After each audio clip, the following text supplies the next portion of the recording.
家光忍び旅。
八重さん。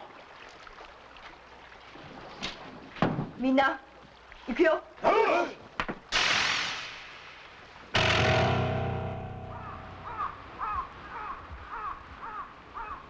上様、この先の峠を越えれば木曽福島の宿場でございます。ちょうど半分来たことになるな。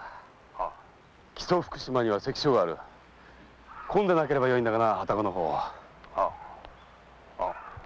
天下丸一座の連中は後から参る。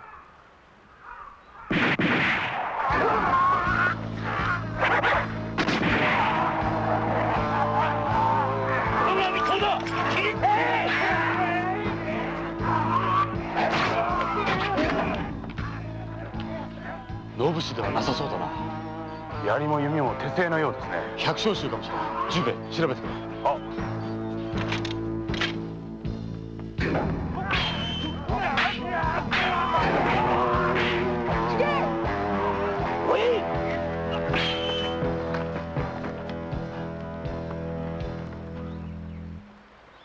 ご助勢かたじけない。それがしは尾張藩木曽福島の関所奉行黒坂軍太夫と申す。ご貴殿は旅の浪人徳山武之。今の鬼面の者どもは山上党と称し、御用林の討伐を行う野党でござる。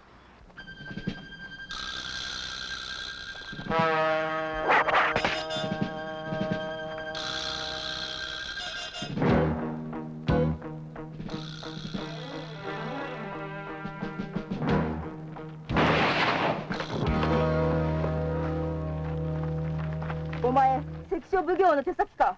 関所奉行？ああ、さっきの役人か。違う。俺は旅の武芸者だ。たまたまあの場に行き合わせてな。黙れ。お前たちさえ来なけりゃ今頃関所奉行の命我らがもらい受けていた。お前たちは百姓衆か木こりであろう。なぜ役人を襲ったのか、それが知りたくてな。わざわざ追ってきた。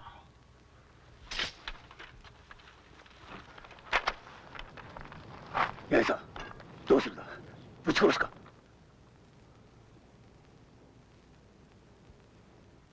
おお、その方が頭目か。あげてやれ。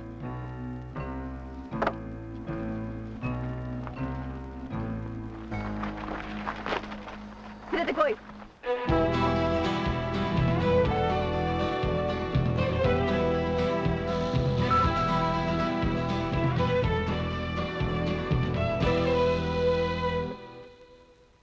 その頃大久保彦左衛門とお蔦は木曽福島の宿の近く峠の茶店にいた。竹之進様は先に行っちゃったのか。てっきり追いついたと思ったのにさ。あんまりぴったりくっついて歩くと切られるぞ。さてと、そろそろ参ろうかの。はい。関所奉行様がお待ちかねだぞって。バカ！何をしてるんだ。ではわしは先に参るぞ。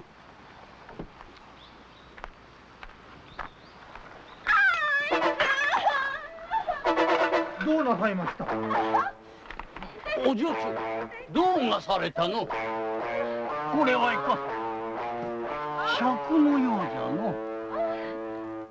木曽福島の宿は江戸へ68里半、京へ67里、中山道のほぼ中央に位置する宿場である。その福島の宿には日本四大関所の一つ尾張藩木曽福島関所があり、厳重な警備がなされていた。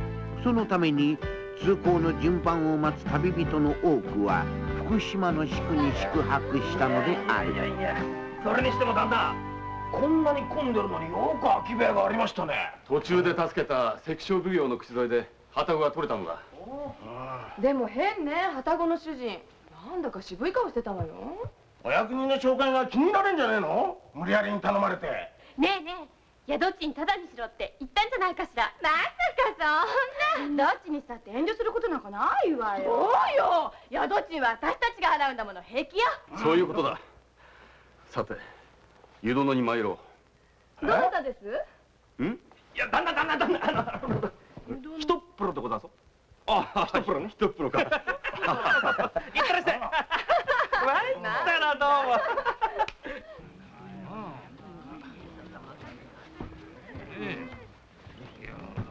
お侍さん、お助けください。おいおい、人とわりご迷惑かけるんじゃねえよ。お助け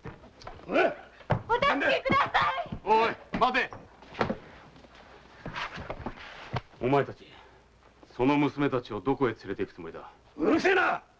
おめえには関わりねえだろ。嫌がってるではないか。果ては人かい、世間か。何を？お武家様、ここでは何ですから、外へ。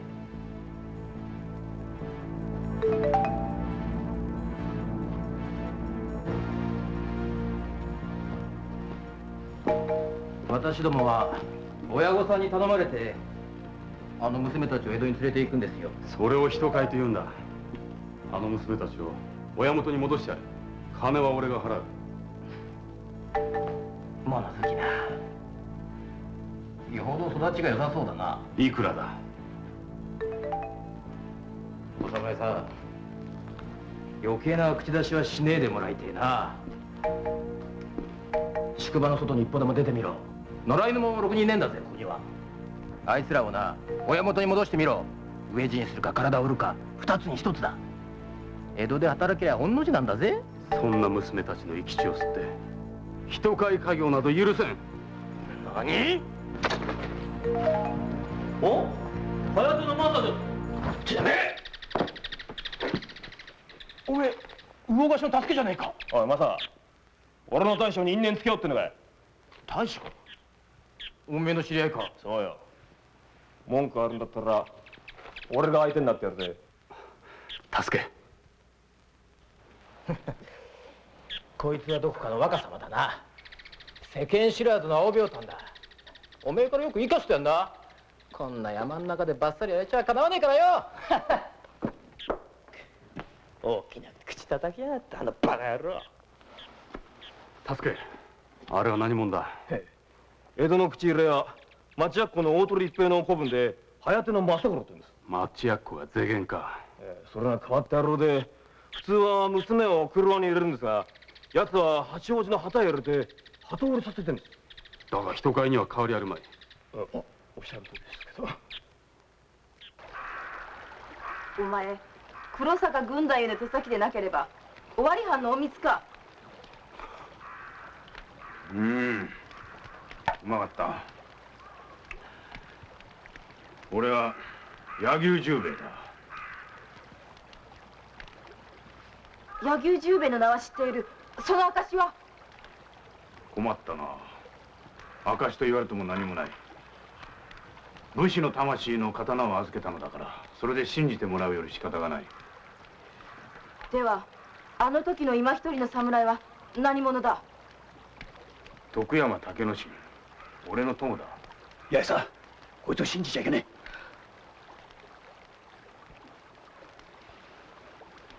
私の名は八重、名主様の家の用人矢左衛門の娘。これは村人の伊之助。他の者も村の者だ。やはりそうか。それで去年新しく関所奉行になった黒坂軍大を倒すために戦っている。なぜ？この土地の者は秋山という入りりの材木を使って食器や家具、炭や薪を作って生きる糧にしてきた。その黒坂は秋山への立ち入りを禁じ、木を切った者を殺したり牢に入れたのだ。それはひどい話だな。尾張藩は直訴したのか？したよ、八重さんのとっつぁんがな。でも尾張で何者かに殺されて。で、名主は？無実の罪で牢屋に入れられている。何度も助けようとしたがどうすることも。もはや我々には黒坂の命を狙うしか方法がないのだ。柳生家は将軍家の指南役と聞いている。お前がまことの十兵衛ならば上様に我々の窮状を伝えることができよう。今の話がまことなら、上様はきっとお前たちを助けてくださるであろう。その夜、木曽福島の宿の本陣に影武者新吉の一行は宿泊した。何？こんなところに3日も泊まれと申すのか？恐れながら、ただいま山上となる強賊どもが暗躍いたしておりまする。その探索のために明後日まで福島の関所を閉じまする。それまで何とぞこのご本陣にて。バカを申すな！余は直ちに出立いたすぞ。上様、ここは尾張領。関守の願いは無視するわけには参りませぬ。さよう。尾張のお殿様は上様の叔父上の義直様でございまするぞ。上様とて勝ってはなりません。上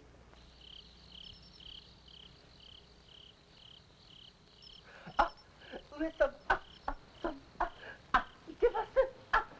そんな大した、上様、新吉！新吉！それこれどこへ！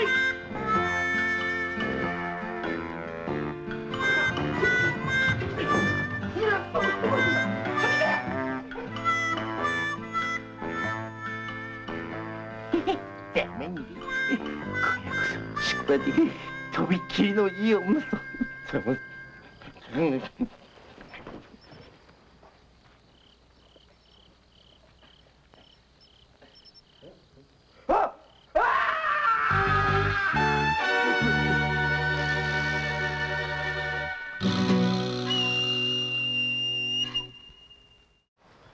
竹之進様、山上島の探索で関所は2日通るねえそうです。仕方がないな。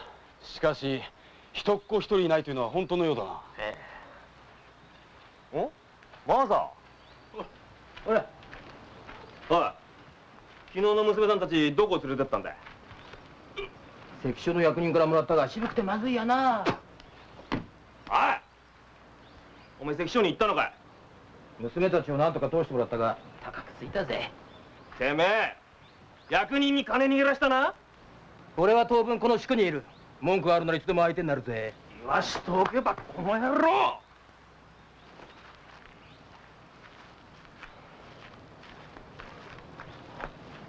竹之進殿、伊之助の話によれば、名主の名は山村宗右衛門。代々御用林の管理を任されていたそうです。なぜ無実の罪で捕らえられたんだ？洪水で家をなくした者に流木を拾うことを黙認した。それを咎められての牢送りとか。流木で牢に入れられるなんて、そんなべらぼうな話が。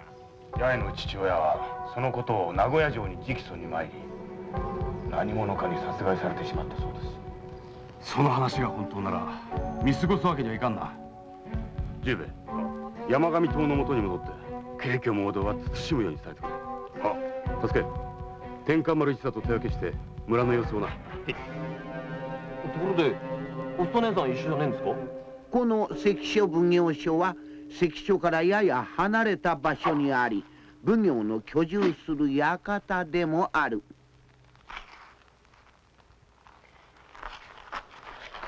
満腹や、この女とどこで知り合った？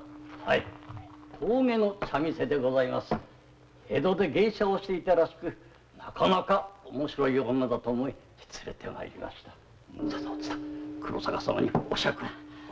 はいな、どうぞ。満腹や、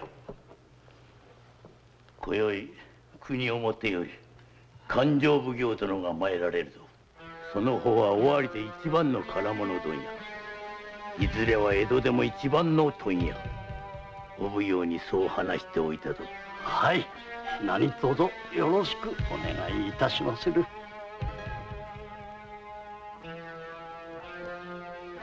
黒坂様、柳子とかいう三族が暴れているそうですな。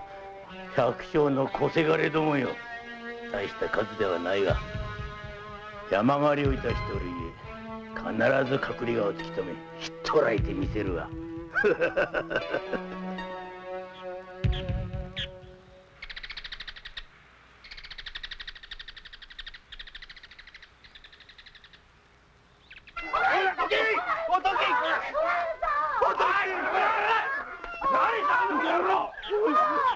なんで寄ってたかって。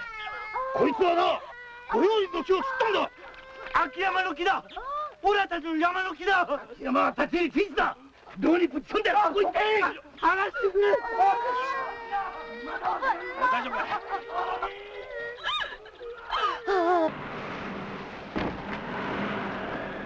誰もいないのかな？こんな寂れた村は見たことがないわ。おばあちゃん、おばあちゃん。心配いたすな、旅の者だ。村の者はどうした？皆げ飢え死にみんな村を捨てて出て行っちまっただ。じゃあおばあちゃん一人なの？じいさまと二人だ。いらっしゃい。冷や飯しかねえぞ。ああ、それいい。二人分頼む。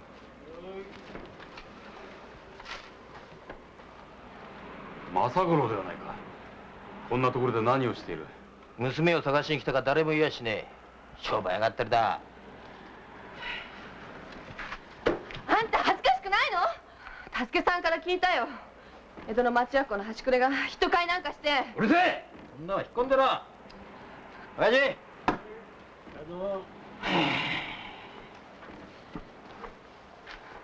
お侍さん、こんな一文の得にもならねえ村で貧乏人の暮らしを覗いて歩くのがそんなに面白いのか？物好きだね。なんて野郎なんだろう。また見回りよ、浪人組が来ただ。あの浪人たちは？ええ、お奉行所に雇われて山上島の身内をつかみに回って歩ってますだ。貴様たちは何者だ？旅の者さ。ご飯を食べちゃいけないのかい？中山道へ戻れ。村には立ち入り禁止だ。拾え。お百姓が大切に作った米だ。一粒残らず拾うんだ。貴様、山上党の味方だな。なったらどうする？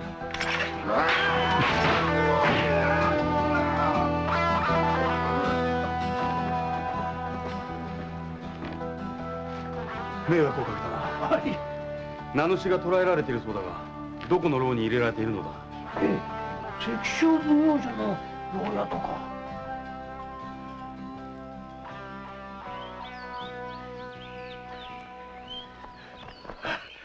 留蔵じいさんが米を集めてくれた。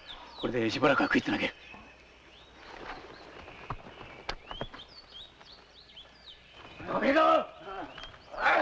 山上党のために米をかき集めやがって。山上党の隠れ家を捨てるだろう。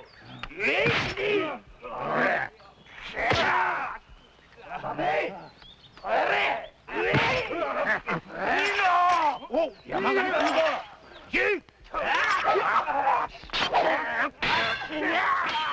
ここには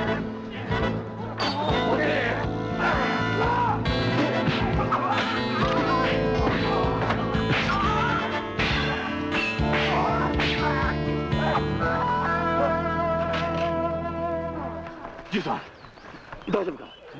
亀蔵さん、しっかりして。八重様でねえか。八重？お前はあの時の。俺は徳山竹之進。お前たちのことは柳生十兵衛から聞いている。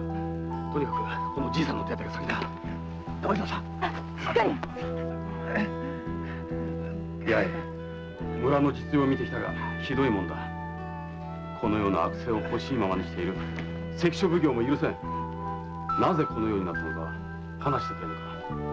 その前にあの十兵衛はまことの柳生十兵衛様なのですか？そうだ、将軍家指南役の柳生十兵衛だ。そうですか。私は半信半疑でした。ですから十兵衛様には本当のことを打ち明けてはいません。というと？黒坂軍太夫が秋山への立ち入りを禁止したのは山や木を守るためでは決してありません。何？本当は別の目的があるのです。これは猿ヶ岳で採れた水晶を磨いて作ったものです。去年新しく関所奉行になった黒坂はその水晶に目をつけました。そして村人たちの立ち入りを禁止し、若い者たちを集めて猿ヶ岳で水晶を掘らせているんです。伊之助、話してくれ。猿ヶ岳の杉やヒノキが切り倒されて、谷という谷はすっかりガレ場になっちまった。あいつら手当たり次第に山を掘り返して水晶を取ってるのだ。坑道の中はまるで生き地獄だ。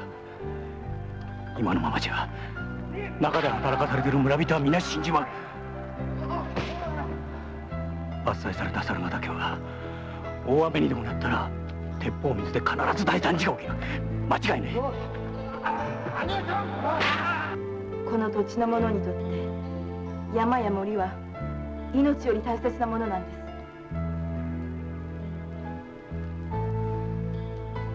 そのことを教えてくれた名主様は捕らえられ、私の父は殺されました。私たちは最後の一人になっても黒坂と戦うつもりです。山を崩して水晶掘りか。尾張藩の関所奉行一人でそのような大仕事ができるとはとても思えんな。背後には黒坂を操る黒幕がいる。八重、隠れ家を他に移してしばらくそこに潜んでいろ。俺と十兵衛でまず名主を救い出す。戦うのはその後だ。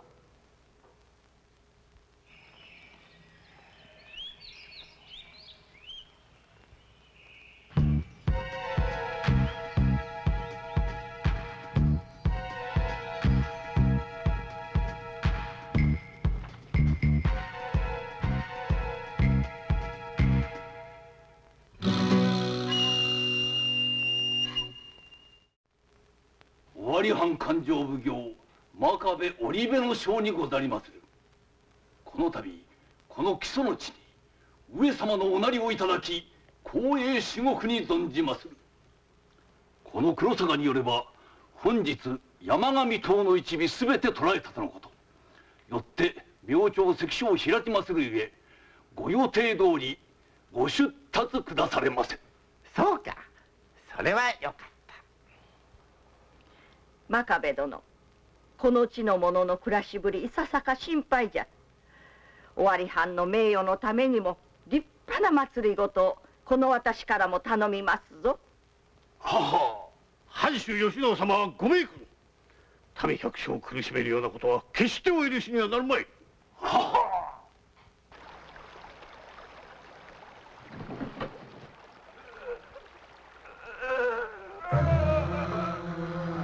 伊之助、伊之助、しっかりしろ。みんな捕まった。助けてやってください。猪之助。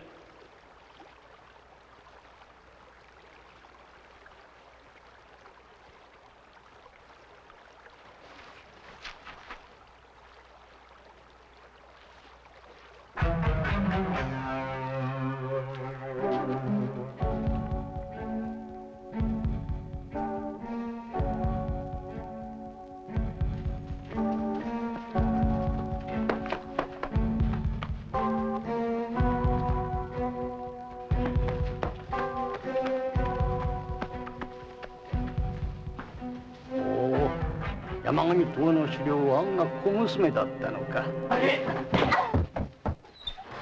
よい。名主様。村の若い衆と山上党を名乗って戦っていたそうだの。はい。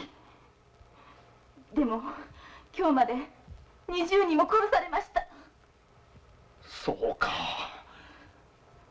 お前にはすまないと思ってる。テテ親の矢左衛門まで犠牲にしてしまった。名主様。で生き残った者は？猿ヶ岳を送られました。あの山には村の衆がたくさん捕らわれてる。やい、山の神様はきっと私たちを助けてくださる。決して諦めてはならんぞ。わしはな、満腹屋。勘定奉行では気が済まんのだ。必ず老中まで出世をして尾張藩の実権を握ってみせる。だがそのためには小金が必要なのだ。ごもっともでございまする。これは猿ヶ岳の水晶を長崎にて外国船に売り渡したお金でございます。オランダなどでは水晶を女の首飾りにいたすとか、ことのほか高く売れまして。存じておる。だからこそ猿ヶ岳の水晶に目をつけたのだ。そのためには秋山への立ち入り永遠に禁止せねばならぬ。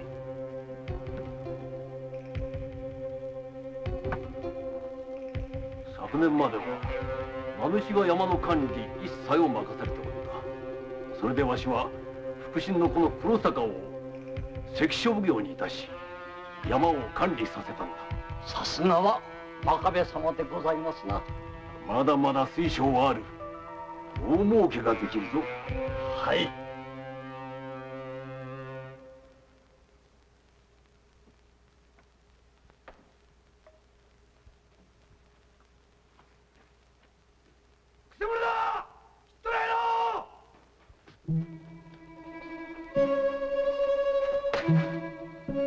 親父、俺だ、正吾だ。正吾。正吾さん。八重。正吾さん。きっと助けるからな。諦めるんじゃねえぜ。牢の方に誰がいるぞ。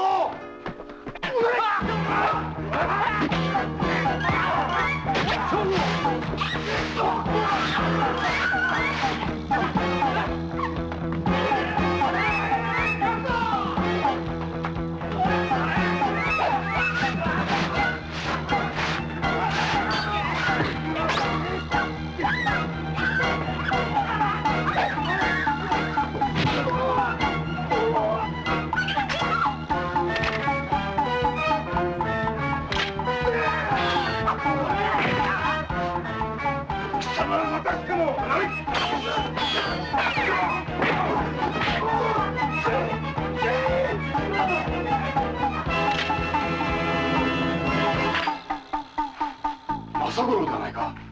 大丈夫か。政五郎、大した傷でなくてよかったな。すまねえ、危ないところを助けてもらって。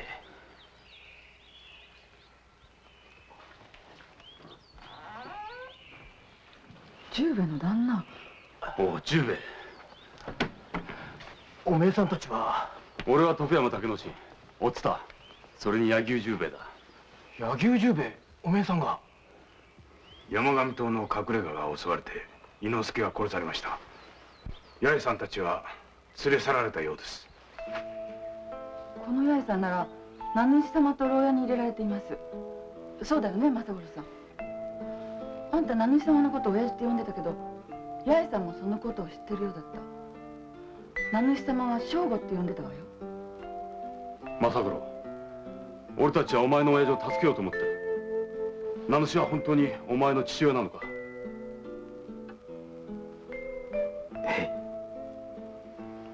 ？6年前に親父に感動されて。おつさん、八重さんとはどういう仲なの？八重は俺の家に代々仕えてくれた矢左衛門さんの娘で。ああ、そのことは知っている。どうして父親に感動されたのだ？はい、6年前の秋祭りの晩のことでした。八重、一緒に江戸へ行こう。急にどうしたの？こんな山の中で役人の顔色を伺いながら一生暮らすのはまっぴらよ。だから逃げ出そうというの？親父の生き方を見てると息が詰まるんだよ。なあ、行こうぜ。嫌です。名主様の後を継ぐ正吾さんがいちいちお父様に盾ついて、その上今度は江戸へ行くなんて卑怯よ。男らしくないわ。八重、猿ヶ岳の水晶の話を聞いたことがあるか？知っています。猿ヶ岳の水晶でな、かんざしを作ってやるよ。きっと似合うぜ。猿ヶ岳の水晶は取ってはいけないのよ。必ず山上様のたたりがあるって昔から。そんなことは迷信だ。すげえかんざしができるぜ。八重、俺が猿ヶ岳の水晶を取ってきたら一緒に江戸へ行ってくれるな。でも。よし、約束したぞ。いいな。正吾さん。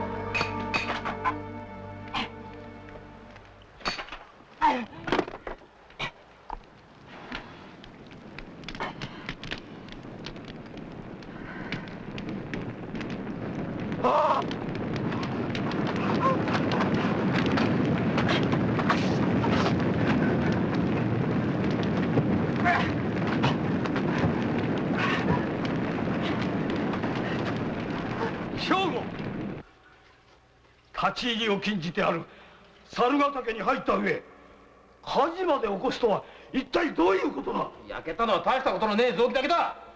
大したことのない臓器だと？臓器どころか命の木だぞ、あれは。秋山はこの村の衆が先祖代々一生懸命植林をして守ってきた大切な山だ。申し訳ございません。私がそう。八重は関わりねえ。親父、悪かったよ。俺には名主の山村家を継ぐ資格はねえ。出ていくよ。正吾さん。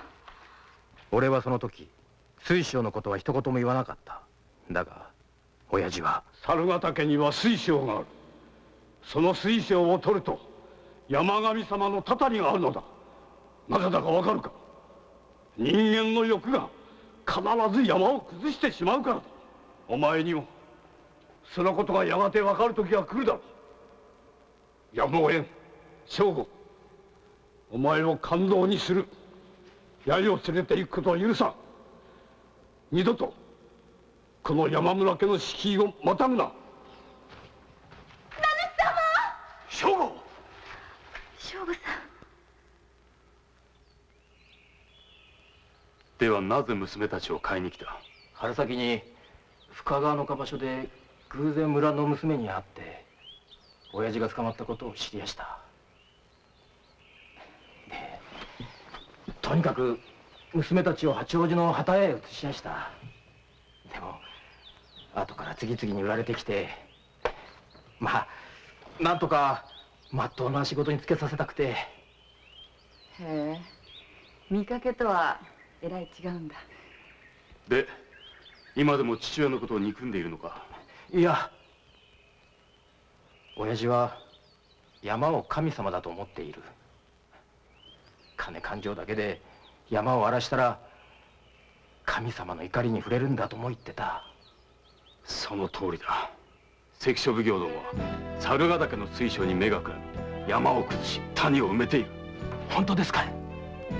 人間の強欲がこの美しい森や山をむちゃくちゃに壊している。お前の父親の言っていた言葉の意味がわかるであろう、正吾。全く競ってんところは人を神妙にさせるところらしいや。俺もそう思う。この森の中を歩いているとなぜか心が安らぐのだ。水もこの森から湧き出て里に下り豊穣な実りを約束してくれる。つまりこの地は山の精霊が住む土地ではないかとな。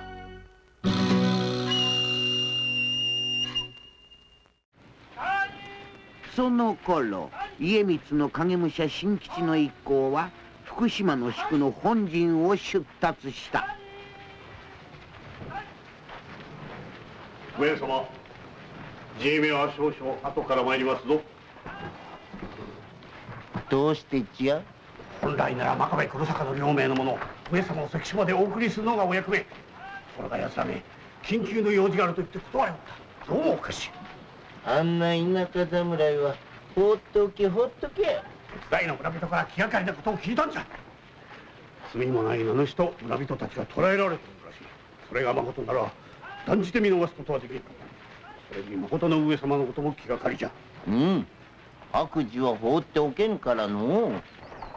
みんな、竹之進さんは後から来られるそうだ。うまく名主様を助け出せればいいんだがな。さあみんな、早とこ関所来ようぜ。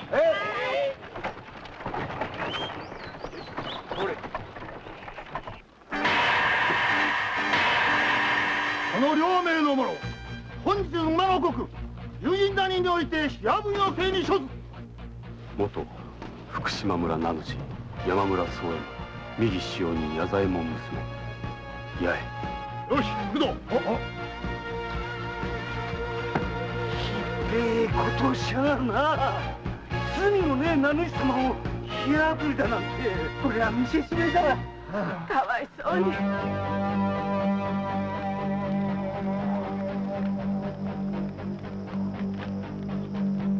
観念したと見えるな。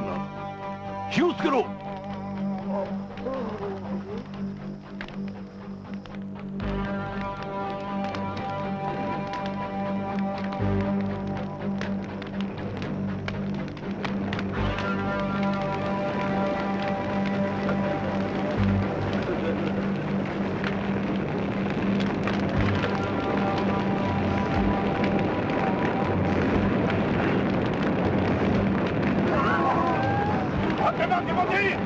名主の処刑は許さんぞ。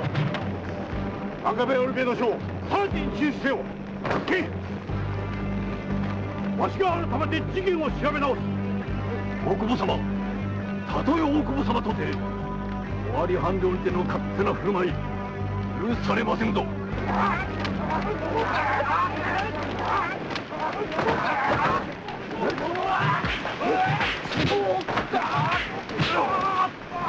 貴様何や。大久保様、そやつら秋山の水晶を奪い取るために無実の名主殿を捕らえたのです。真壁黒坂、わしがその方どもをじきじきに取り調べる。神妙に立て。何を申すか。何も構わぬ。名主とども切りつけ。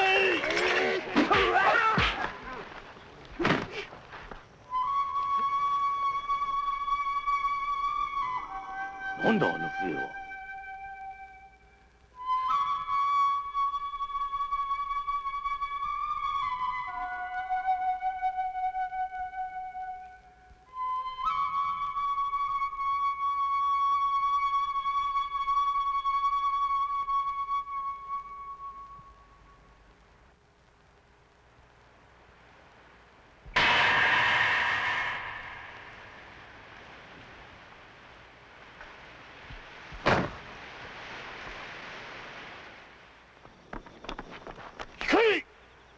三代将軍家光公にあらせられる。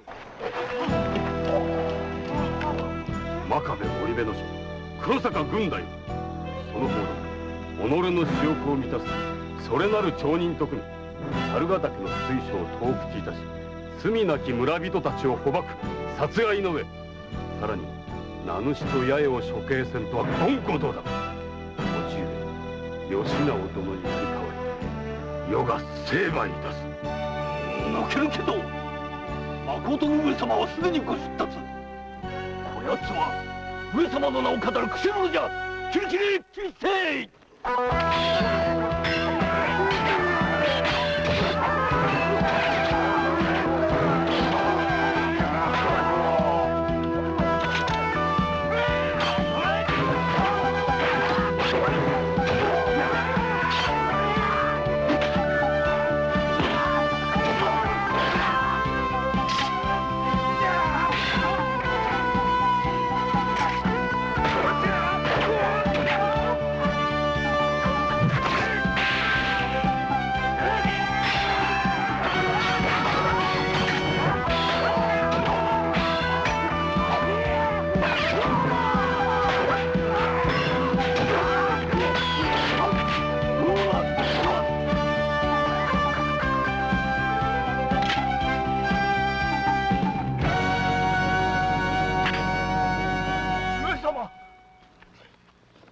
このご恩は一生忘れません。ありがとうございます。ありがとうございました。八重、正吾は怪我をしている。早く行って介抱してやりなさい。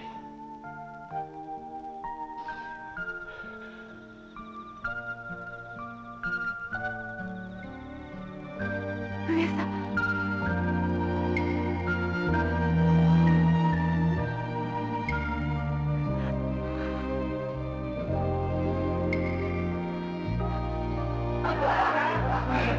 上様はご無事に出立なされ、この先もお忍びの旅をお続けになられる。今度のことは上様のためにもみんなの胸の中にしまって決して口外しないように。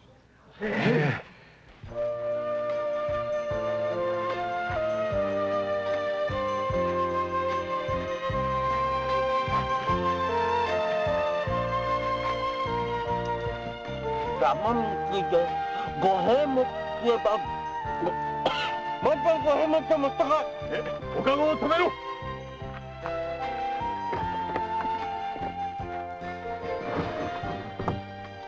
さあ上様どうぞ。これ全部か食べるか。食べる。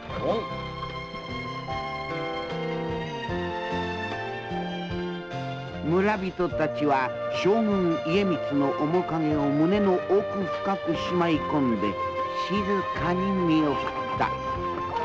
家光の忍び旅はようやく旅の半ばであった。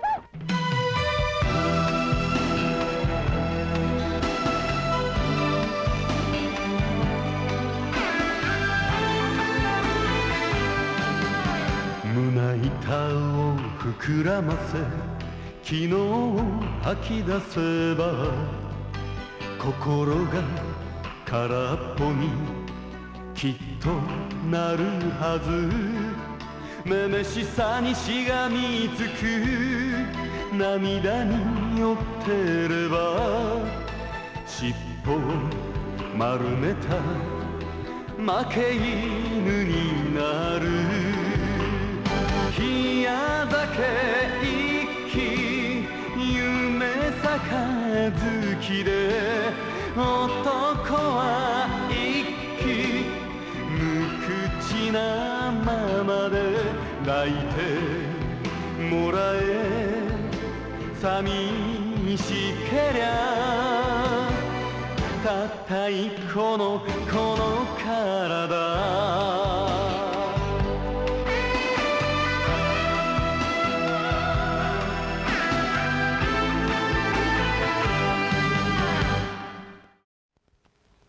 将軍家光忍び旅。邪魔するぞ。黙れ。白地大勢の侍が女一人に切りかかるとはいかなる次第か聞かせてもらおうか。将軍様の弟かなんか知らねえが、あれは毒でなしの鬼だ。鬼。もしかしたらご乱心ってことだって。乱心？その葵の印籠、もしや星名正幸殿のご乱心の噂と何か関わりがあるのでは？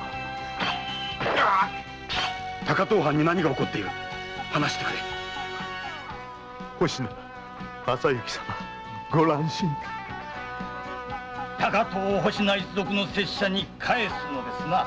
男女将軍家光忍び旅鳥居峠葵の印籠を持つ女、お楽しみに。